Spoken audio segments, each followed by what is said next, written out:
വിഷുവിന് വയ്ക്കേണ്ട കണിയിലെ പ്രധാനികൾ. ഓട്ടുരുളി. കണി വയ്ക്കാനായി പ്രധാനമായും ഉപയോഗിക്കുന്നത് തേച്ചു മിനുക്കിയ ഓട്ടുരുളിയാണ്.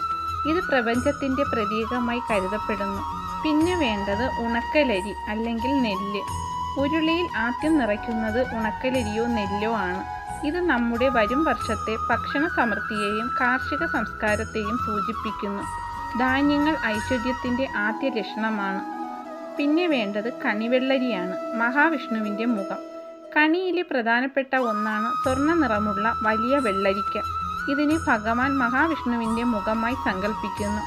നല്ല തെളിഞ്ഞ മഞ്ഞ നിറമുള്ള വെള്ളരിക്ക വരും വർഷം മുഴുവൻ പ്രകാശം നൽകുമെന്നാണ് വിശ്വാസം. അടുത്തതായി കണിക്കൊന്ന. മഹാവിഷ്ണുവിൻ്റെ കിരീടമായും സ്വർണ്ണാഭരണമായും കണിക്കൊന്ന പൂക്കളെ കരുതുന്നു. സ്വർണ്ണവർണ്ണമുള്ള പൂക്കൾ കണ്ണു തുറക്കുമ്പോൾ ആദ്യം കാണുന്നത് സാമ്പത്തിക അഭിവൃദ്ധിക്ക് കാരണമാകുന്നുവെന്ന് വിശ്വസിക്കപ്പെടുന്നു. പിന്നെ വാൽക്കണ്ണാടി. വാൽക്കണ്ണാടി ഭഗവതിയുടെ, അതായത് മഹാലക്ഷ്മിയുടെ പ്രതീകമാണ്. കണ്ണാടിയിൽ സ്വന്തം മുഖം കാണുന്നത് ആത്മദർശനത്തെ സൂചിപ്പിക്കുന്നു. പവിത്രമായ മനസ്സോടെ പുതുവർഷത്തെ വരവേൽക്കുക എന്നതാണ് ഇതിൻ്റെ സന്ദേശം. പിന്നെ വേണ്ടത് ഗ്രന്ഥം. സാധാരണയായി രാമായണമോ ഭഗവത്ഗീതയോ ആണ് വയ്ക്കാറുള്ളത്. ഇത് അറിവിനെ സൂചിപ്പിക്കുന്നു. ജീവിതത്തിൽ അറിവിനും വിവേകത്തിനും പ്രാധാന്യമുണ്ടെന്ന് ഇത് ഓർമ്മിപ്പിക്കുന്നു. പിന്നെ കോടിമുണ്ട്, സ്വർണം. പുതിയ കസവുമുണ്ട്, സ്വർണ്ണാഭരണങ്ങൾ, നാണയങ്ങൾ എന്നിവ ഉരുളിയിൽ വയ്ക്കുന്നു. ഇത് ജീവിതത്തിലെ പുരോഗതിയെയും സാമ്പത്തിക ഭദ്രതയെയും ലക്ഷ്യമിട്ടുള്ളതാണ്. അടുത്തതായി ഫലവർഗ്ഗങ്ങൾ. മാമ്പഴം, ചക്ക, നാളികേരം, വാഴപ്പഴം തുടങ്ങിയ പ്രകൃതി നമുക്ക് നൽകുന്ന ആഹാരത്തിൻ്റെ പ്രതീകമാണ്.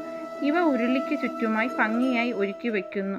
അവസാനമായി നിലവിളക്ക്. അന്ധകാരത്തെ അകറ്റാൻ 5 തിരിയിട്ട നിലവിളക്ക് തെളിയിക്കുന്നു. അന്ധകാരത്തെ നീക്കി ജീവിതത്തിലേക്ക് വെളിച്ചം കൊണ്ടുവരുന്നതാണ് നിലവിളക്ക്.